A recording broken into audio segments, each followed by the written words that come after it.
రాజకీయాల్లో శాశ్వత మిత్రులు, శాశ్వత శత్రువులు ఉండరు అంటారు. ఏపీలో జరుగుతున్న పరిణామాలు చూస్తుంటే అవును, నిజమే అనిపించక మానదు.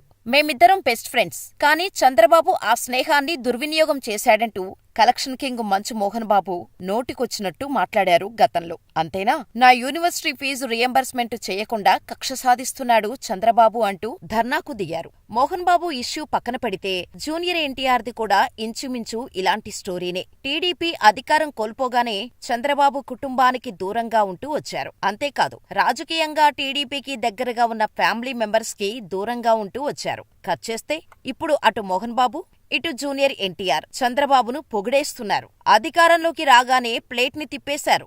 అసలు ఏమాశించి ఈ ఇద్దరూ చంద్రబాబు నామజపం చేస్తున్నారు? టాలీవుడ్ లో కలెక్షన్ కింగుగా పేరు తెచ్చుకున్న మోహన్ బాబు టీడీపీతోనే రాజకీయాల్లోకి ఎంట్రీ ఇచ్చారు. ఎన్టీఆర్ హయాంలో టీడీపీలో చేరిన ఆయన రాజ్యసభ సభ్యుడిగా పనిచేశారు. ఆ తర్వాత చంద్రబాబు, మోహన్ బాబు మధ్య దూరం పెరుగుతూ వచ్చింది. మంచు ఫ్యామిలీ వైఎస్ కుటుంబానికి దగ్గరైంది. మోహన్ బాబు కుమారుడు విష్ణు వైఎస్ సోదరుడి కుమార్తెను ప్రేమించి పెళ్లి చేసుకోవడంతో ఇరు కుటుంబాల మధ్య బంధుత్వం ఏర్పడింది. ఇలా 2019 చంద్రబాబు హయాంలో ఎన్నికలకు ముందు తన విద్యాసంస్థ శ్రీ విద్యానికేతన్ బకాయిల విషయమై ప్రభుత్వానికి వ్యతిరేకంగా మోహన్ బాబు రోడ్డెక్కి ధర్నా చేశారు. చంద్రబాబుపై, ఆయన పాలనపై తీవ్రస్థాయిలో విరుచుకుపడ్డారు. దీంతో ఎన్నికల కోడ్ ఉల్లంఘించారనే కారణంతో ఆయనపై కేసు నమోదైంది. టీడీపీని చంద్రబాబు లాక్కున్నారని మోహన్ బాబు ఆరోపించారు. ఆ సమయంలో వైఎస్ జగన్కు ఈ వ్యవహారం బాగా కలిసొచ్చింది. ఆ తర్వాత ఆయన వైసీపీలో చేరి ఆ పార్టీ తరపున ప్రచారం చేశారు. జగన్ ముఖ్యమంత్రి అయ్యారు.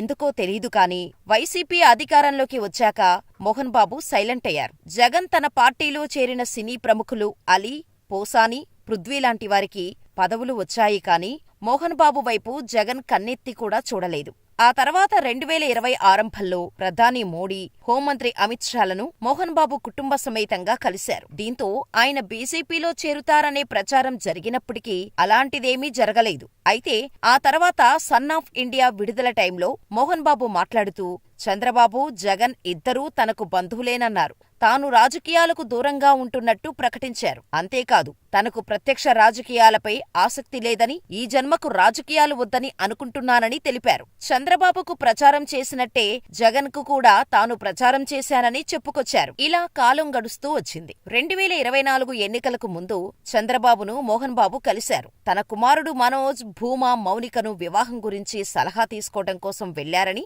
ప్రచారం జరిగింది. భూమా మౌనిక, భూమా నాగిరెడ్డి కుమార్తె కాబట్టి చంద్రబాబు సలహా తీసుకోవటానికి, వివాహానికి సంబంధించిన విషయాలను అన్ని కోణాల్లో చర్చించేందుకు కలిసినట్టు ప్రచారం జరిగింది. ఇలా మోహన్ బాబు చంద్రబాబుకు దగ్గరయ్యారు. కానీ ఇప్పటికీ వైసీపీలోనే మోహన్ బాబు ఉన్నారు.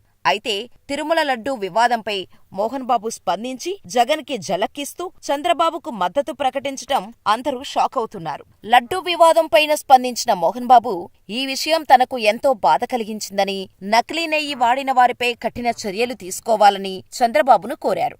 నా ఆత్మీయుడు, నా మిత్రుడు, నా స్నేహితుడు అంటూ కలియుగ దైవం శ్రీ వెంకటేశ్వర స్వామి వారి ఆశీస్సులు చంద్రబాబు అందుకొని నిండు నూరేళ్లు చల్లగా ఉండాలని కోరుకుంటున్నాను అని బిస్కెట్లు వేశారు. మేమిద్దరం స్నేహితులమని, కాని ఆ స్నేహాన్ని చంద్రబాబు దుర్వినియోగం చేశాడంటూ అన్న నోటితోనే మోహన్ బాబు చంద్రబాబుపై ప్రశంసలు కురిపించటం అందరూ మోహన్ బాబు ఎన్ని రకాల ప్రయోజనాలు ఆశిస్తున్నారో అని కామెంట్స్ చేస్తున్నారు. ఇక ఎన్టీఆర్ విషయానికి వస్తే 2019 నుంచి జూనియర్ ఎన్టీఆర్ నారా కుటుంబానికి దూరంగా ఉన్నారు. బాబాయ్ బాలకృష్ణకు, టీడీపీ పార్టీకి ఎన్టీఆర్ దూరంగా ఉండటానికి చంద్రబాబు కారణమనే రూమర్స్ బాగా వైరల్ అయ్యాయి. చంద్రబాబుకు మాత్రం ఎన్టీఆర్ రాజకీయాల్లోకి రావడం ఇష్టం లేదని, ఓ పక్క జూనియర్ ఎన్టీఆర్ని దూరం పెట్టడం, లోకేష్ని ముఖ్యమంత్రిని చేయడం కోసమేనని వార్తలు వచ్చాయి. దీనికి తోడు సీనియర్ ఎన్టీఆర్ వర్ధంతి రోజు జూనియర్ ఎన్టీఆర్ ఫ్లెక్సీలను బాలయ్యబాబు తొలగించమని చెప్పటం అప్పట్లో చాలా వైరల్ అయింది. దీంతో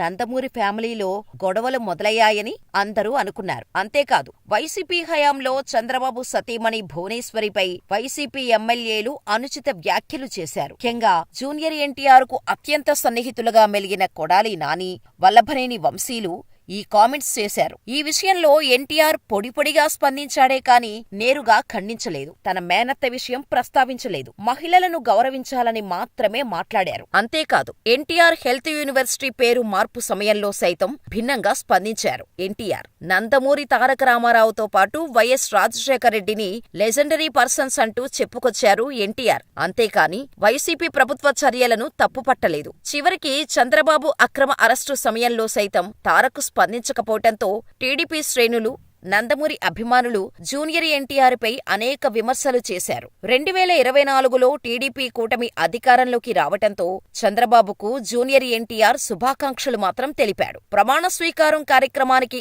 ఆహ్వానం ఉన్నా తారక్ హాజరు కాలేదు. దీంతో వారి మధ్య విభేదాలు మరింత ముదిరాయని టాక్ నడిచింది. అసలు చంద్రబాబు, బాలయ్యలతో ఎన్టీఆర్ కలిసే ఛాన్స్ లేదు అనే వార్తలు కూడా ప్రచారంలోకి వచ్చాయి. అలాంటి టైంలో చాలా రోజుల తర్వాత మేనమామ చంద్రబాబు నాయుడు నివాసానికి ఎన్టీఆర్ వెళ్లారు. వరద బాధితులకు 50 లక్షల రూపాయల చెక్కును అందించేందుకు mega power star Ram Charan తో కలిసి అమరావతి వెళ్లారు. ఇలా చాలా రోజుల తర్వాత చంద్రబాబును జూనియర్ ఎన్టీఆర్ కలిశారు. అయితే ప్రస్తుతం జూనియర్ ఎన్టీఆర్ సినిమాలపై దృష్టి పెట్టారు. పాన్ ఇండియా స్థాయిలో సినిమాల్లో నటిస్తున్నారు. ఇటువంటి సమయంలో రాజకీయాలపై దృష్టి పెడితే కెరీర్ కు ఇబ్బంది వస్తుందని భావిస్తున్నట్టు తెలుస్తోంది. దీంతో దేవర సినిమా పుణ్యమా అని మరోసారి తారక్ చంద్రబాబుకు కృతజ్ఞతలు తెలపటం విశేషం.